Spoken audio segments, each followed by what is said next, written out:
الرحمن الرحیم نحمده ونصلی علی رسوله الکریم اما بعد فاعوذ باللہ من الشیطان الرجیم بسم اللہ الرحمن الرحیم انا نحن نزلنا الذکر وانا له لحافظون خیرکم من تعلم القرآن وعلمه صدق اللہ العظیم۔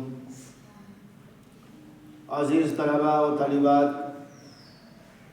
یہ اللہ رب العزت کا ہم پر احسان ہے، اس کا فضل ہے کہ اللہ رب العزت نے ہمیں دین کی خدمت کے لیے قبول کیا۔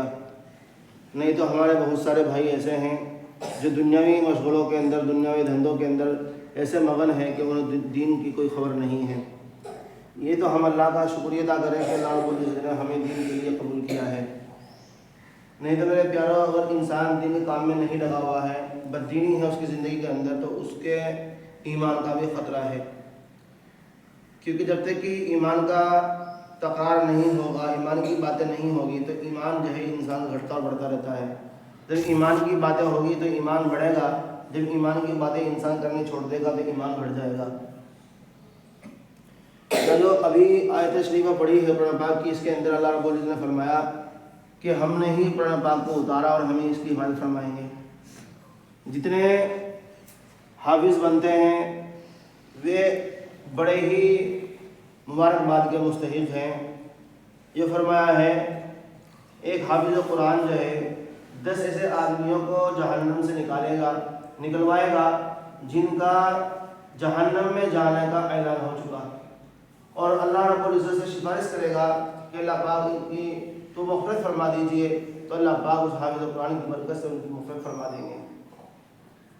تو اس لیے اپنے اندر جذبہ شوق یہ رکھو کہ مجھے کچھ بننا ہے، مجھے دین کے اندر کچھ آگے بڑھنا ہے، مجھے دین کی کچھ خدمت کرنی ہے، مجھے جو ہے قوم ملت کی خدمت کرنی ہے۔ اور فرمایا کہ الف لام میم ایک حرف نہیں ہے، بلکہ الف لام میم جو ہے 3 حرف ہے، تو ایک حرف اور 10 نیکیاں ملتی ہے۔ فرمایا کیا بلا سمجھے پڑھنے پر بھی کہ ہاں، کہ جو آدمی بلا سمجھے پڑھے گا، بلا سمجھے پڑھنے پر بھی اس کو 10 نیکیاں ایک حرف پر پڑھنے پر ملے گی۔ تو اس لیے ہمیں چاہیے کہ ہم محنت سے قرآن پاک کی تلاوت کریں، اور محنت سے ہم پڑھنے کی کوشش کریں، اور محنت سے ہم پڑھیں۔ جب ہم محنت سے پڑھیں گے تو ہم آگے بڑھیں گے، جب ہم محنت نہیں کریں گے تو ہم جہاں ہیں ہم وہیں تو وہیں رہ جائیں گے۔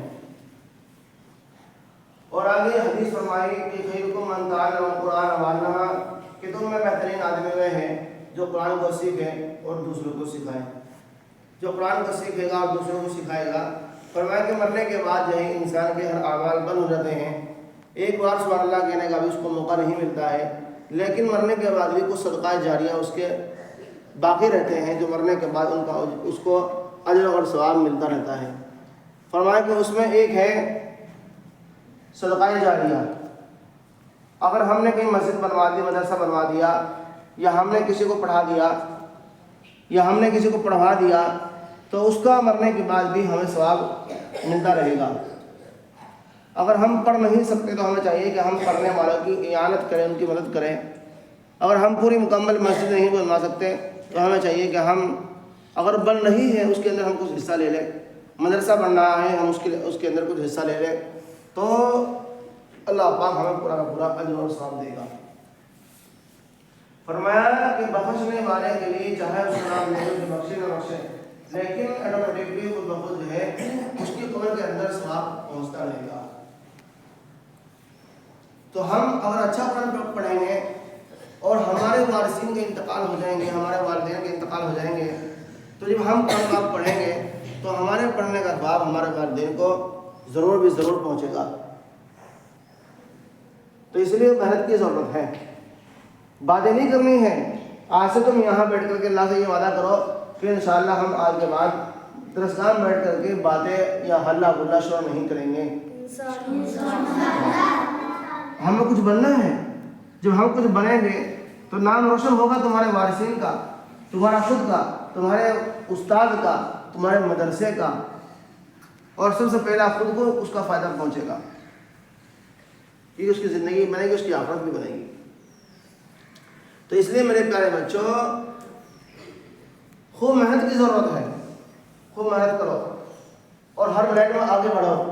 اسکول اور کالجوں میں جو بچے جا رہے ہیں وہاں پر بھی محنت کرو، وہاں سے آ کر کے وہاں کا ہوم ورک کرو، تاکہ ہم کہیں بھی ناکام نہ رہ سکیں. ہمیں ہر جہاں ہمیں کامیابی ہمارے قدم چومیں اور ہم کامیابی حاصل کریں. لیکن یہ جبھی ہوگی کامیابی کہ اگر ہم جو ہے اپنے آپ کو اس پر کھپائیں گے, اس پر مٹائیں گے. جب ہم محنت کریں گے اور اپنے آپ کو ہم کھپائیں گے, مٹائیں گے, تو تب جا کر کے جو ہے ہم کچھ بن سکتے ہیں. بنا محنت کے دنیا کا کوئی بھی کام حاصل نہیں ہو سکتا ہے. تبھی حاصل ہوگا جب ہم اس کام کو ہم محنت کریں گے اور جدوجہد کریں گے, اس پر محنت کریں گے, ہم آگے بڑھیں گے. اور ایسے ہی نماز کی پابندی کی بات ہے. نماز کی پابندی ابھی سے شروع کریں. نماز کا وہ اہم فریضہ ہے جو کہ ایمان کے بعد سب سے پہلا جو ہے نمازی کے بارے میں اللہ پاک سوال کرے گا. سمجھ میں آ رہی بات نہیں؟ تو ارادہ کریں انشاءاللہ یہاں سے کہ ہم نمازی بنیں گے, ہم نماز کی پابندی کریں گے.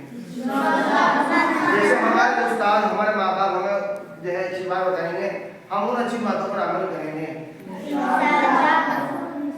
اللہ مجھے بھی اور آپ کو بھی عمل کی توفیق نصیب فرمائے.